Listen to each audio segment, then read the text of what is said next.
시편 108편 1절에 하나님이여 내 마음을 정하였사오니 내가 노래하며 나의 마음을 다하여 찬양하리다라고 고백했습니다. 우리 모두도 다윗처럼 찬양하는 그런 은혜의 삶이 되시기를 주의 이름으로 기원합니다. 우리 옆사람과 한번 인사할 때 하나님을 찬양하는 삶을 사세요 하고 인사하겠습니다. 하나님을 찬양하는 삶을 사세요. 아멘. 하나님이 가장 기뻐하시는 것이 무엇일까요? 하나님을 노래하고 찬양하는 것을 하나님이 가장 기뻐하십니다. 사람에게는 하나님이 선물로 주시는 마음이 있습니다. 하나님의 형상을 닮은 창조된 사람에게만 마음을 허락하셨죠. 사람은 그 마음이 그 사람을 움직인다라고 말씀합니다. 즉 행동하게 됩니다.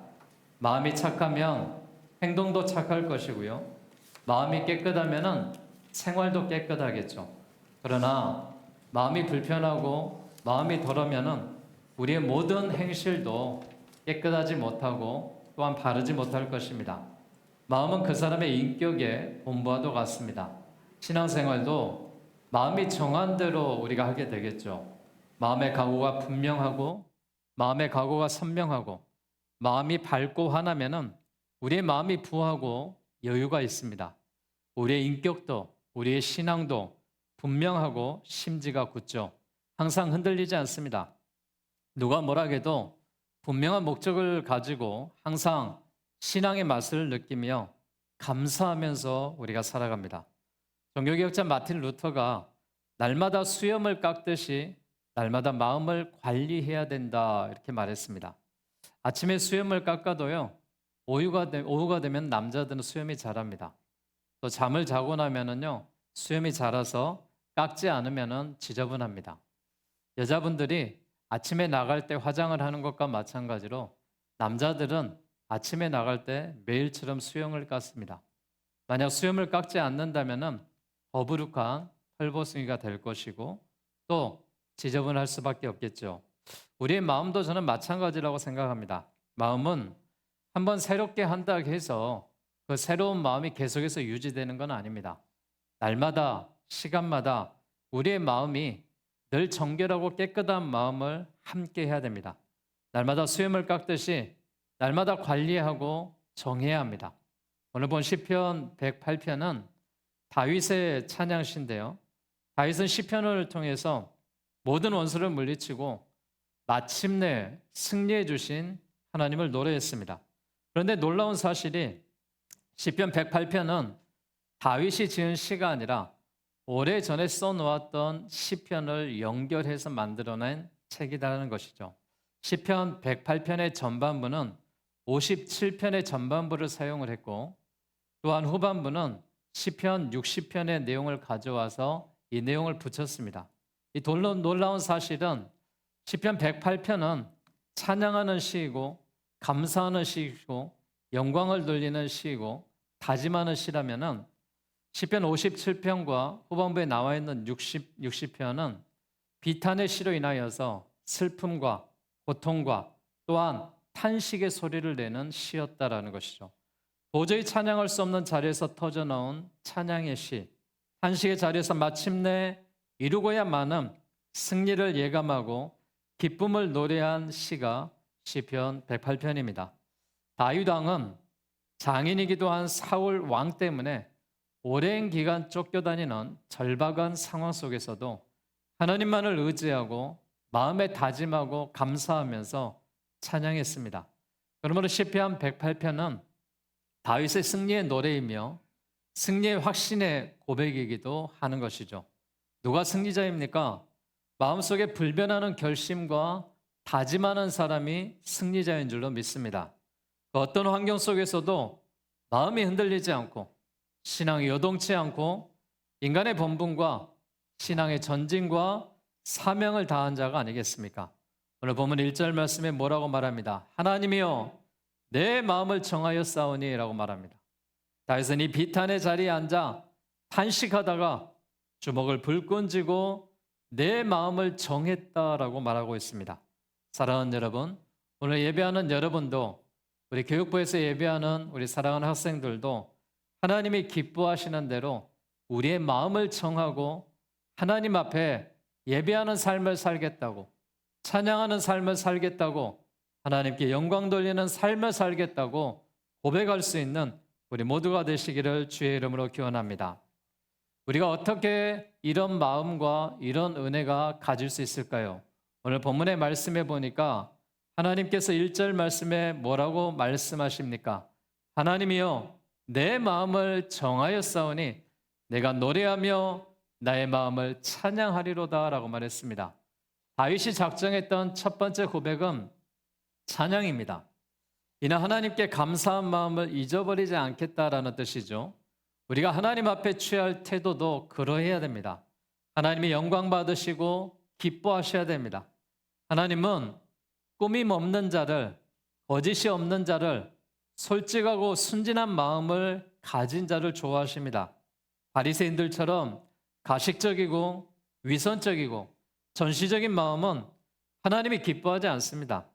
우리가 하나님께 감사하고 찬양하되 심령으로, 즉 신령과 진정으로 하나님께 감사하셔야 됩니다. 지금 다윗은 공고한 가운데 있습니다. 그의 처지와 환경은 감사할 수 있는 환경이 아닙니다. 죽음의 위협 가운데 있고 쫓기는 처지에 있고 생명 앞에 그가 어찌할 바를 모를 때 그는 피신하는 가운데 이 시편을 지으며 하나님이 기뻐하시는 대로 그가 마음을 정하며 찬양했다라는 것입니다. 신앙생활은 결심이 좋아야 됩니다.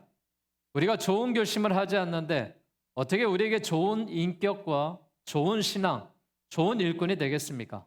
신앙생활을 오래 해도 변화되지 않는 경우는, 좋은 일꾼이 되지 않는 경우는 좋은 결심이 없기 때문에 그렇습니다. 구약시대의 많은 선지자들이 이스라엘 백성들에게 외쳤습니다. 왜 재난과 패망과 포로 생활의 신세가 되었는가?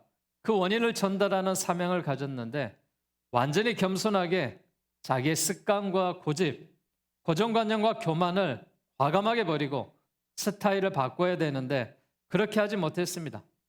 구약에 있는 이 구약의 이스라엘 백성들은 세월을 낭비했고 물질을 낭비했고 하나님이 주시는 모든 환경들을 낭비했고 인간의 생각과 건강까지도 낭비해버렸습니다. 무의미하고 무가치한 생활이 계속되었습니다. 사랑하는 여러분, 우리는 마음에 정해야 됩니다. 내 마음이 성령의 감동을 입은 마음으로 감동을 소멸하지 말고 정하셔야 됩니다. 내가 정하지 아니하고 다른 사람에게 눈을 돌리고 책임을 전가하고 비판하는 것은 우리의 삶에, 우리의 인생에 백해무익할 수밖에 없습니다. 언제나 어떤 환경 속에서도 변함없이 하나님께 감사하고 찬양하는 성도가 건강한 성도가 되는 줄로 믿습니다. 오늘 여러분의 상황이 어떤 사람은 평안의 삶을 살고 어떤 사람은 힘든 역경 가운데 살고 어떤 사람은 육신으로 물질로 고통받는 자도 있습니다. 병마에 씨름하고 있는 믿음의 성도도 있습니다. 그러나 사랑하는 여러분, 우리의 마음을 정하시기를 바랍니다. 하나님을 찬양할 때 이 찬양이 기도의 곡조가 되어서 하나님이 감동하시고 하나님께서 회복의 은혜로, 하나님께서 평강의 은혜로, 하나님께서 놀라운 성도와 함께하는 은혜로 함께하실 줄로 믿습니다. 내 마음을 정했사오니 하나님께 감사와 찬양으로 영광을 돌리고 다윗처럼 하나님 앞에 늘 감사하는 삶을 살아갈 때 하나님의 놀라운 역사로 동행하실 줄로 믿습니다. 다윗이 내가 노래하니 나의 마음을 다하여 찬양하니 라고 표현했을 때 이 찬양은 그의 심령이었고 이 찬양은 그의 입술의 고백이었고 그는 이 찬양을 통하여 하나님 앞에 작정했습니다. 생명을 주신 분도 여호와 하나님이요, 여기까지 인도하신 분도 여호와 하나님이요, 앞으로 미래에도 장래에도 인도하실 분은 여호와 하나님인 줄로 믿습니다. 여러분의 인생 가운데 찬양하는 삶을 살아가셔서 하나님께 영광 돌리는 우리 모두가 되시기를 주님의 이름으로 축복합니다. 다윗이 두 번째로 고백했던 것은 2절에 보시면은 비파야 수금아 깰지어다 내가 새벽을 깨우리로다 라고 말했습니다. 이어서 3절에 여호와여 내가 만민 중에서 주께 감사하고 문 나라 중에서 주를 찬양하리로다라고 말했습니다. 다윗이 먼저 하나님 앞에 드렸던 것은 찬양이고 그 다음은 기도였습니다. 그 기도가 어떤 기도입니까? 내가 새벽을 깨우리로다라는 이 표현을 바라봤을 때 새벽이 되니까 다윗이 깨는 것이 아니고 내가 새벽을 깨운다라고 말할 정도로 그는 일찍이 일어나서 기도하며 새벽을 맞이했습니다. 닭이 오니까 새벽이 온다는 표현과도 같죠. 다윗이 이른 새벽에 먼저 일어나 기도하고 찬양하고 감사하니 새벽인 줄 알게 되었다라고 말합니다. 예수님께도 이른 일찍 새벽에 늘 선지동산에 가셔서 기도하셨습니다. 사랑하는 여러분, 새벽 기도는 나하고 상관없다고 생각하십니까? 내가 신앙생활하면서 새벽 기도를 들어보셨습니까? 교회는 매일처럼 새벽 예배가 있습니다. 새벽 5시에 오셔서 여러분이 하나님 앞에 새벽을 깨우며 기도할 때 하나님께서 가장 이른 시간에 우리에게 응답하시라고 믿습니다. 기도가 만사를 해결하는 일이고 기도하지 않는 자는 우리가 하나님께서 듣지 않습니다. 여러분, 우리의 생각과 우리의 마음과 머리털까지도 세시는 하나님이지만은 우리가 하나님 앞에 읊조리며 기도할 때 하나님이 기뻐하시는 줄로 믿습니다. 분명히 신앙의 생활에 깊은 재미와 영적인 맛은 새벽을 깨우는 기도로부터 시작될 줄로 믿습니다. 한번 새벽 예배 작정하시는 분들은 새벽에 오셔서 기도합니다. 그 기도의 맛을 알기 때문에 그럽니다.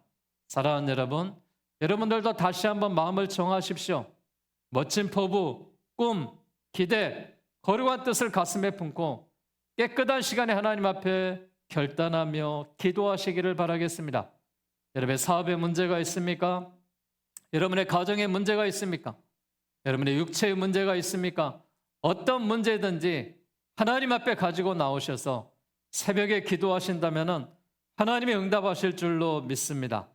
그 이유는 다윗이 마음을 정해서 하나님 앞에 기도하고 새벽을 깨웠듯이 그는 하나님께 영광을 돌리는 이런 삶을 살았습니다. 우리의 마음에 작정이 없기 때문에 변화가 일어나지 않습니다. 하나님 앞에 구하지 않기 때문에 하나님이 응답해 주시지 않습니다. 여러분, 무엇이든지 좋습니다. 구하십시오. 구하는 자가 하나님께서 주실 것이요, 찾는 자가 하나님이 찾게 하실 것이요, 두드리는 자에게 하나님이 열려줄 줄로 믿습니다. 그의 옷에만 손을 대어도 나을 수 있다라는 믿음이, 그의 옷을 손을 대고 낫고자 하는 믿음이 낫게 했던 것처럼, 사랑하는 여러분, 병마에 시달리고 고통받는 자가 있다면 그들을 위해서 기도하십시오. 교회는 늘 새벽마다 중보기도를 합니다. 환우들을 위해서, 교회를 위하여, 성도를 위하여 기도합니다. 사랑하는 여러분, 여러분도 하나님 앞에 기도하셔야 됩니다. 무엇을 위해서 기도합니까? 나의 의식주를 위해서 기도하는 것이 아니라 하나님께서 우리의 마음을 정하여 기도하오니 하나님의 나라와 의를 위하여 기도할 때 의식주는 책임으로 따라가 주실 것이고, 또한 우리가 중보하며 기도할 때에 우리가 구하지 않는 것까지 하나님이 함께 하실 줄로 믿습니다. 다윗은 매일 비파와 수금으로 새벽을 깨우며 하나님께 기도하고 일과를 시작했습니다. 그의 연주는 잠자는 영혼들을 깨웠고 새벽 이슬과 함께 내리는 은혜를 통해서 비탄의 자리에서 일어나 누구나 흠모하는 왕이 될 수 있었습니다. 새벽을 깨우는 자가 하나님 이 시대에서 사용하시고 왕으로, 지도자로, 존경받는 자로 세워주시는 것을 우리가 바라보게 됩니다. 여러분, 매일처럼 기도의 자리에 못 나오신다 하더라도 일주일에 한 번, 한 달에 한 번이라도 여러분 작정하고 새벽 예배에 오시기 바랍니다. 여러분, 새벽 예배 오셔서 기도하시면은 하나님께서 내 기도를 들으십니다. 이 새벽의 기도 시간은 하나님과 나와의 깊은 만남입니다. 우리가 어렵고 힘들수록, 또한 기도의 제목이 많을수록 새벽부터 영혼을 깨우는 그런 은혜가 있으셔야 됩니다. 그리고 여러분, 교회를 쓴 환경이라면은, 나오지 못하는 그런 여건이라면은 여러분 가정에서 가장 먼저 눈을 뜨시고 하나님 오늘도 새날을 주신 것에 대해서 감사하십시오. 그렇게 감사하며 기도하는 자에게 하루의 평강과 은혜가 함께 하실 줄로 믿습니다. 우리는 어떻게 해야 됩니까? 주께 감사하는 생활과 삶을 사셔야 됩니다.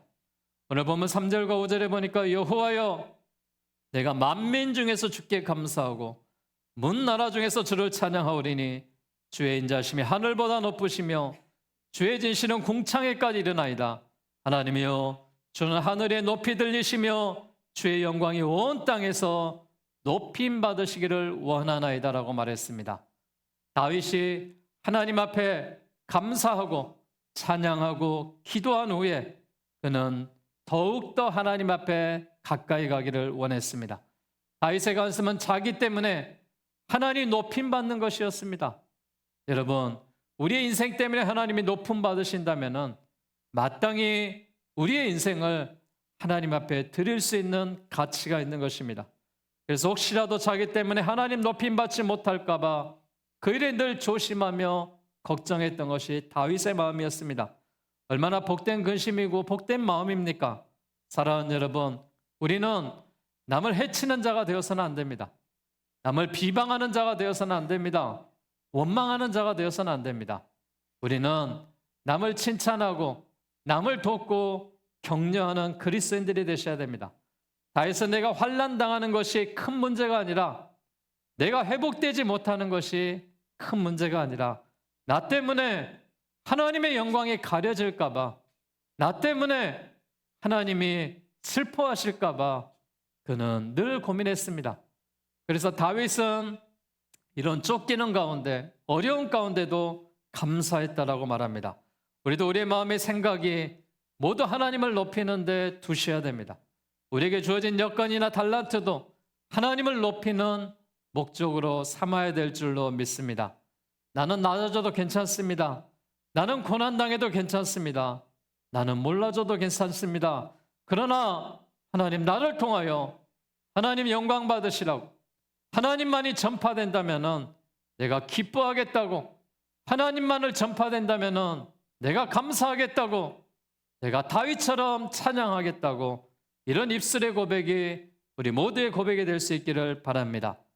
감사의 마음이 변치 말고 마음을 다해서 노래하며 감사할 때 여호와 하나님이 영광 받으실 줄로 믿습니다.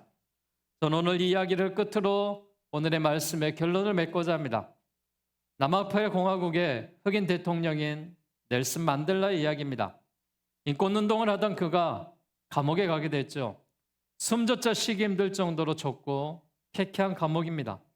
언제 나갈지도 알 수 없는 절망적인 그곳에 계속하고 있는 이 앞이 보이지 않는, 또한 무기징역수로 살아가는 그의 인생 가운데 얼마나 막막했습니까? 그러나 그는 마음을 정했습니다. 어느 날 교도소 소장에게 교도소 마당 한쪽 구석에 조그만 땅을 주시면 그곳에 농사를 짓고 싶다고, 꽃을 심고 싶다고 말했습니다. 소장은 그리 나쁘지 않는 일이라 생각되어 조그만 잣돌이 땅을 허락하며 만델라는 농사를 짓고 꽃을 심었습니다. 만델라는 사람의 관심에 머물지 않아 쓰레기만 모여있던 그곳을 깨끗하게 치웠고 고추와 양파를 심었고 꽃을 심었습니다. 그리고 농사하며 하나님과 교통하며 삶을 삽니다. 만델라는 그곳을 정성스럽게 가꾸었습니다. 비록 그곳이 감옥이었지만 무기시였지만은 그는 언제 죽을 수밖에 없는 그런 환경에 처했음에도 불구하고 그는 오늘 하루에 대해서 감사하고 기쁨으로 살았다라는 것입니다. 다른 많은 사람들은 이 감옥 생활을 하면서 무기수의 시간을 버티지 못하고 운명의 그 죽음으로 맞이했습니다. 그러나 만델라는 27년이라는 이 시간 동안에 복역하면서 그는 건강하게 이곳에서 생활했고 결국 그는 이제 이 감옥의 임기를 마치고 다시금 그가 추록을 해서 1993년도에 노벨 평화상을 수상했고 가장 존경받는 지도자가 되었고 한 나라의 대통령이 되었습니다. 우리 모두는 다시 한번 우리의 마음을 다짐하셔야 됩니다. 어떤 일이 있더라도 하나님을 찬양하며 영광 돌리겠다고, 어떤 일이 있다고 우리가 하나님 앞에 기도를 쉬지 않고 날마다 새벽 기도하는 그 마음을 가지고 기도하겠다고, 그리고 우리가 어떤 환경에 처하더라도 하나님 앞에 감사하겠다고, 이런 다짐과 이런 이 작정을 가지고 살아가는 하나님의 백성들에게는 하나님만을 의지하고 하나님만을 감사하고 용감하게 살아가는 모든 삶에 여호와 하나님이 응답하실 줄로 믿습니다. 다윗의 하나님이 여러분의 하나님이 되신 줄로 믿습니다. 그 하나님이 여러분의 삶을 주장하시고 인도하실 줄로 믿습니다. 오늘 다시 한번 우리의 마음을 정하시고 우리의 뜻을 정하시고 하나님이 기뻐하시는 대로 찬양하는 삶을 사시고 기도하는 삶을 사시고 감사하는 삶을 사셔서 우리 모두가 하나님께 영광을 돌릴 수 있는 이 시대 그리스도인으로 사명을 다하는 목포 순성교회와 여러분의 삶이 되시기를 주의 이름으로 축원합니다. 이 시간 함께 찬양 드릴 때 우리의 마음을 다하여 일어나 새벽을 깨우리라라는 찬양입니다. 여러분 다시 한번 찬양을 드리시고 새벽을 깨우시고 기도하시고 감사하는 삶을 사시기를 바라겠습니다.